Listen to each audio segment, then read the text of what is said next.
محترم حاضرین، اللہ تبارک و تعالی نے ہمیں اس دنیا کے اندر پیدا فرمایا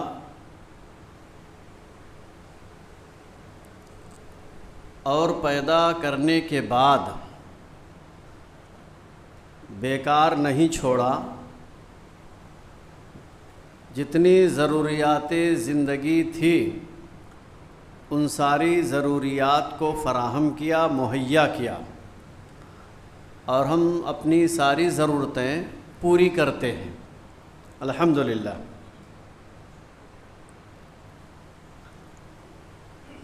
حضرات، اس دنیا ہی کا دستور ہے، آدمی جب کوئی کام کرتا ہے یا کوئی محنت کرتا ہے تو اس کا پھل چاہتا ہے۔ دنیاوی طور پر ایک مزدور آدمی دن بھر محنت اور مزدوری کرتا ہے، شام کو جب وہ گھر لوٹتا ہے تو اسے مزدوری چاہیے ہوتی ہے۔ مزدوری اگر نہ ملے تو بڑا بدقسمت ہے وہ مزدور بیچارہ جس کو مزدوری نہ ملے۔ اب وہ کسی بھی بنیاد پر ہو سکتا ہے۔ ایک کسان فصلوں کا جو سیزن ہوتا ہے، موسم ہوتا ہے، اس میں 2-4 مہینے مسلسل یا یوں کہہ لیں سال بھر آدمی مسلسل کام کرتا ہے اور پھر اس کو سیزن پر غلہ نہ ملے تو بیکار ہی ہے۔ لیکن اللہ نے ایسا کوئی نظام بنایا نہیں ہے، ملتا ہی رہتا ہے۔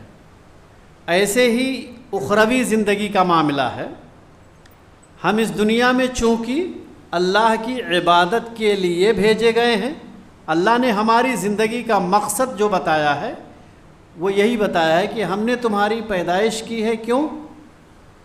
تاکہ تم میری عبادت کرو گے۔ عبادت کے لیے اللہ نے پیدا کیا۔ آدمی اس دنیا میں اللہ کی عبادت کرے، ظاہر سی بات ہے ایک دن ایسا آنا چاہیے کہ اس کا بدلہ ملنا چاہیے۔ اللہ تعالیٰ نے مرنے کے بعد آخرت میں خصوصی طور پر جو ہم عبادتیں کرتے ہیں، اس دنیاوی مفاد کے ساتھ ساتھ اللہ تعالیٰ نے آخرت میں اس کا بھرپور بینیفٹ، بھرپور انعام اللہ تبارک و تعالیٰ نے ہمارے لیے تیار کر رکھی۔ اب وہ نعمت کیا ہوگی، وہ مزدوری کیا ہوگی، وہ اللہ کا فضل کیا ہوگا، اللہ کی مہربانیاں کیا ہوں گی، قرآن و حدیث کی روشنی میں ہم کچھ باتیں آپ کے سامنے عرض کریں گے۔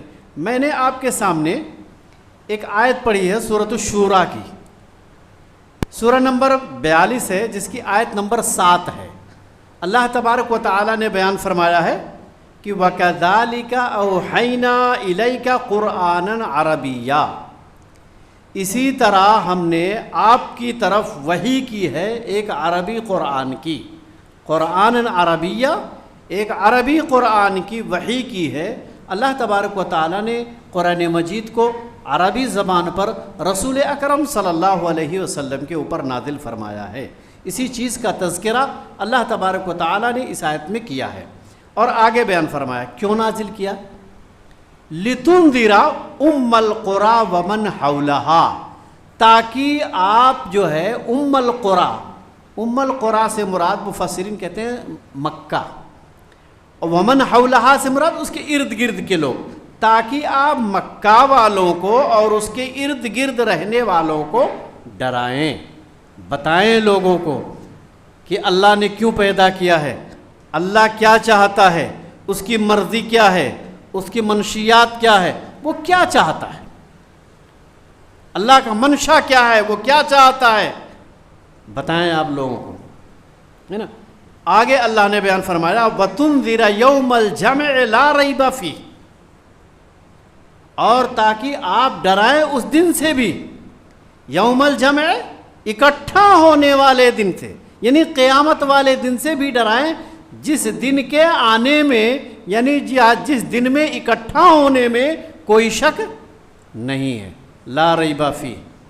آگے بیان فرمایا فریق فی الجنہ و فریق فی السعیر، ایک گروہ تو ایسا ہوگا انسانوں کا جو جنت میں داخل ہوگا، اور ایک گروہ ایسا ہوگا جو جہنم کے اندر داخل ہوگا، آگ کے اندر داخل ہوگا۔ فریق فی الجنہ و فریق فی السعیر، ایک گروہ ایسا ہوگا، ایک جماعت ایسی ہوگی جو جنت کے اندر داخل ہوگی، اور ایک جماعت ایسی ہوگی جو جہنم کے اندر داخل ہوگی۔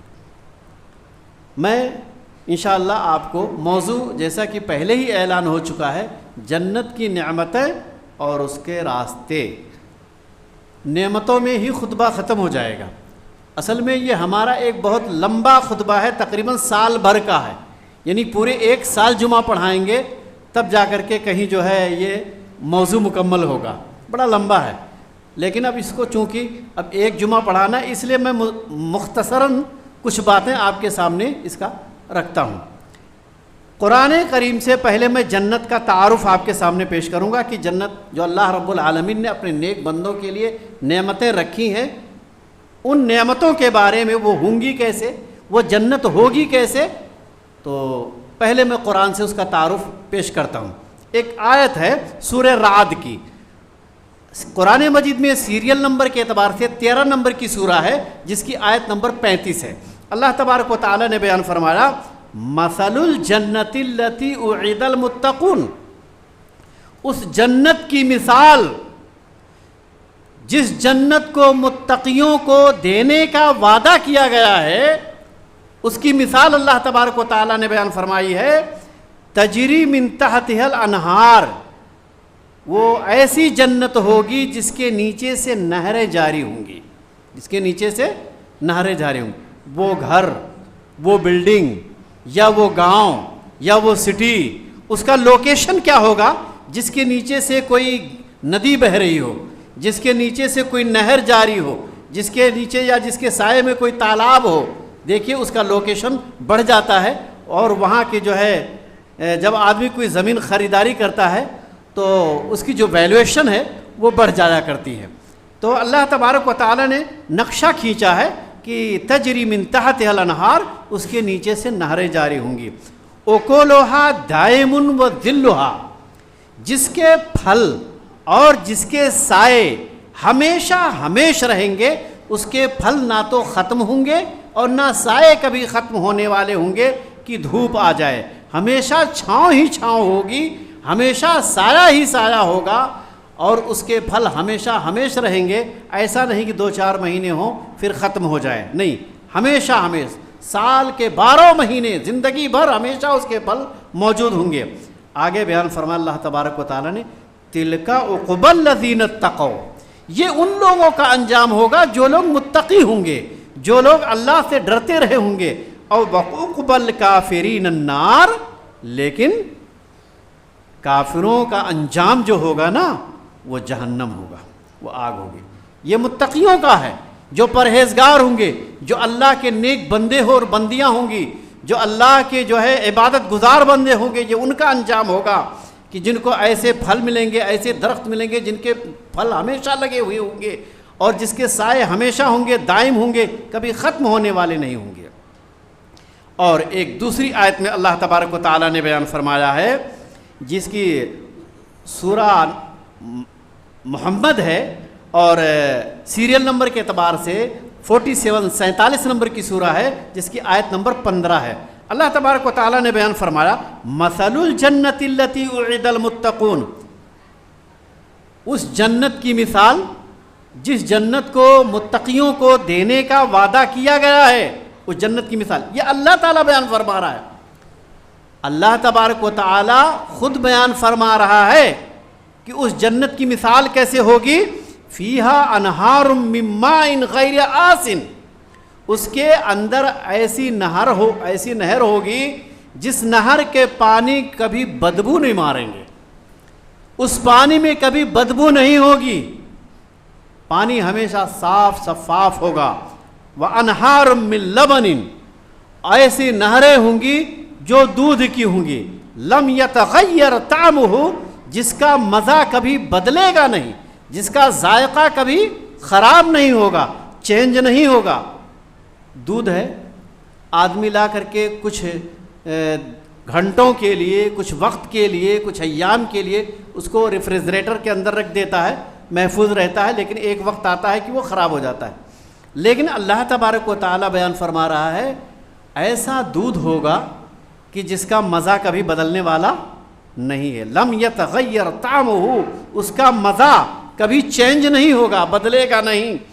وانہار من خمر لذۃ للشاربین، ایسی نہر ہوگی شراب کی کہ پینے والوں کے لیے بڑی لذیذ ہوگی۔ ایسی شراب نہیں ہوگی کہ جسے پی کر کے آدمی گلی کوچوں میں پڑا رہے، شراب ایسی نہیں ہوگی جسے پی کر کے آدمی بوکھلا جائے، شراب ایسی نہیں ہوگی جسے پی کر کے آدمی کا دماغ کام نہ کرے، شراب ایسی نہیں ہوگی جسے آدمی پی کر کے ماں بہن میں تمیز بھول جائے، شراب ایسی نہیں ہوگی میرے بھائی اور دوستو کہ جسے پی کر کے آدمی میاں بیوی کا فرق بھول جائے۔ بہرحال کہنے کا مطلب یہ ہے کہ ایک لذیذ شراب ہوگی جو دنیاوی شراب سے کہیں مختلف ہوگی۔ یہ تو پینے کے بعد آدمی گلی میں لیٹ جائے، نالی میں لیٹ جائے، کہاں لیٹ جائے اس کو کچھ پتہ نہیں ہے، ہوش و حواس اس کے نہیں رہتے۔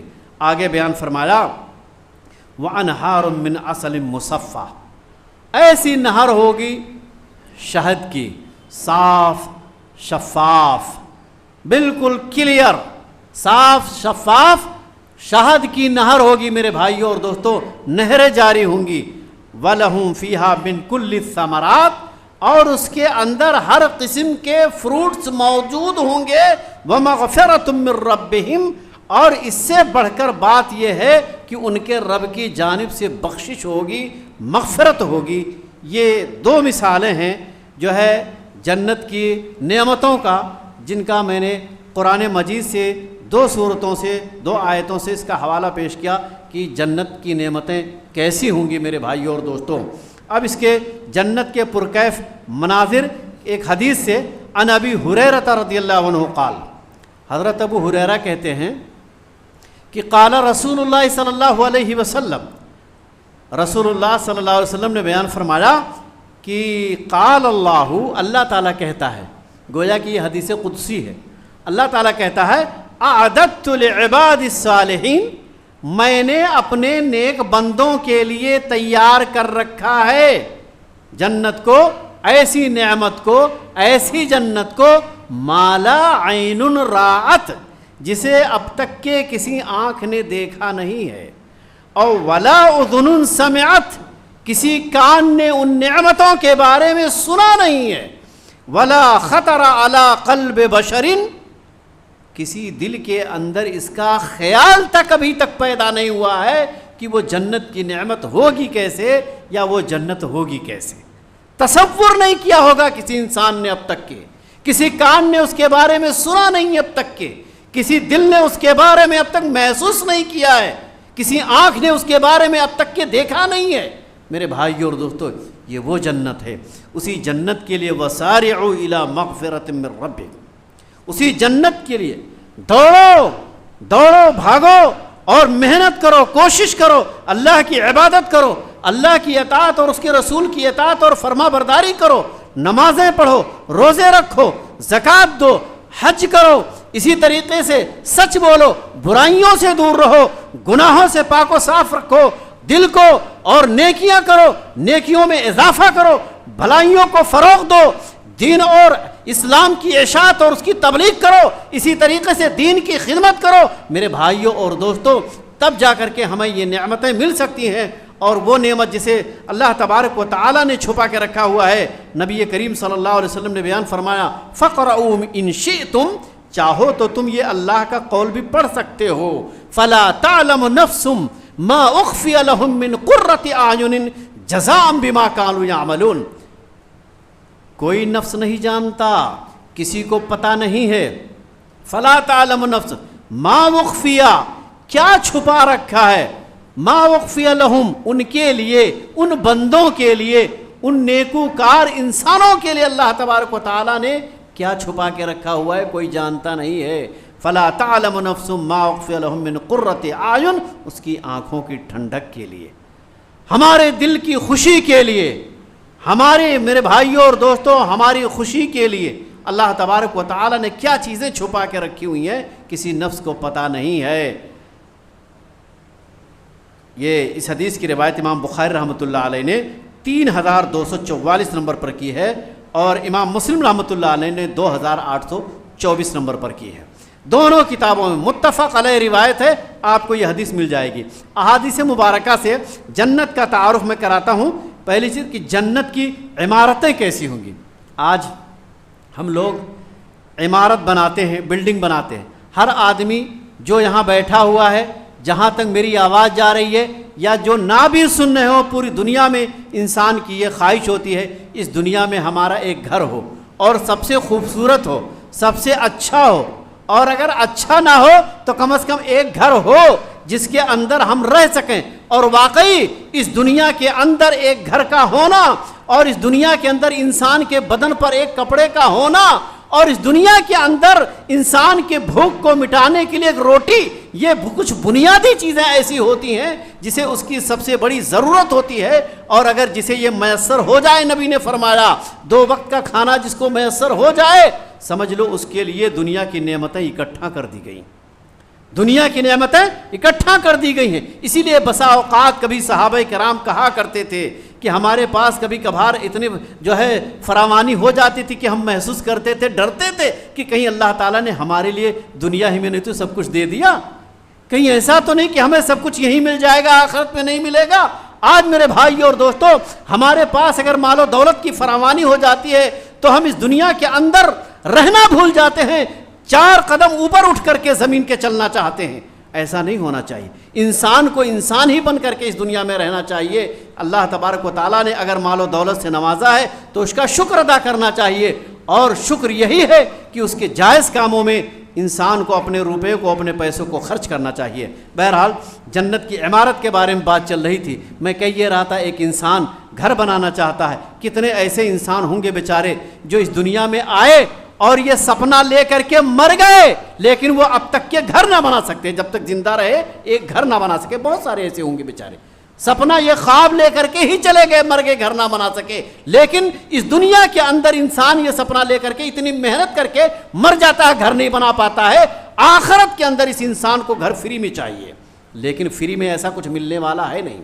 اللہ نے ایسا کوئی سسٹم بنایا نہیں ہے کہ آپ کچھ نہ کریں اور میں فری میں آپ کو سب کچھ دے دوں گا۔ بہرحال یہ اللہ کے اختیار میں، وہ جو چاہے سو کر سکتا ہے، سب کو یوں ہی معاف کر دے وہ جانے، لیکن اس نے ایسا کوئی نظام اور سسٹم بنایا نہیں ہے میرے بھائیوں اور دوستوں۔ اسی لیے ہمیں حتی المقدور جتنی طاقت ہو اتنی اللہ رب العالمین کی رضا کے لیے، اللہ کو خوش کرنے کے لیے نیک اعمال کرتے رہنا چاہیے، اس کو خوش کرنے کے لیے۔ ہم اعمال کی بدولت تو جنت میں نہ جائیں گے، یہ نبی صلی اللہ علیہ وسلم نے بڑے 2 ٹوک الفاظ میں فرما دیا تھا۔ کسی آدمی کو اگر اپنے عملوں پر ناز اور جو ہے نخرہ ہے تو یہ سوچ لے کہ کوئی آدمی اپنے اعمال کی بدولت، اپنی نمازوں کی بدولت، اپنی نیکیوں کی بدولت جنت میں نہیں جائے گا، جب تک اللہ کا فضل نہ ہوگا، اس کی مہربانیاں نہ ہوں گی، اس کا کرم اور اس کا احسان نہ ہوگا۔ تو صحابہ کرام نے پوچھا تھا کیا آپ بھی؟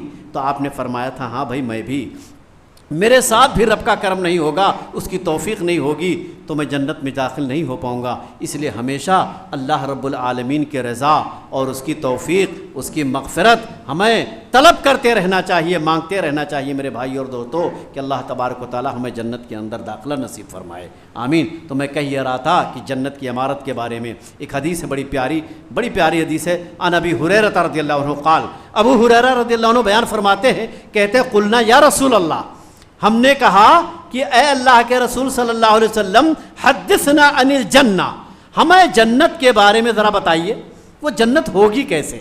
آپ ہمیں جنت کے بارے میں بتا دیجئے۔ ما بناؤہا، اس کی بلڈنگ کیسی ہوگی، اس کی بلڈنگ کیسے ہوگی، اس کی عمارت کیسے ہوگی، ذرا ہمیں بتا دیجئے۔ آپ نے کہا قال لبنۃ ذہب و لبنۃ فضۃ، ایک اینٹ تو سونے کی ہوگی، پھر اس کے بعد ایک اینٹ چاندی کی ہوگی۔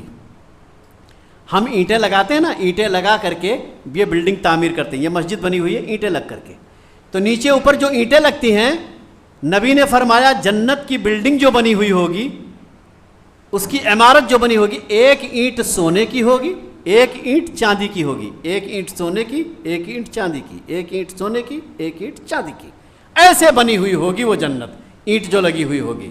اب بھلا بتائیے اس کتنا اچھا لگے گا۔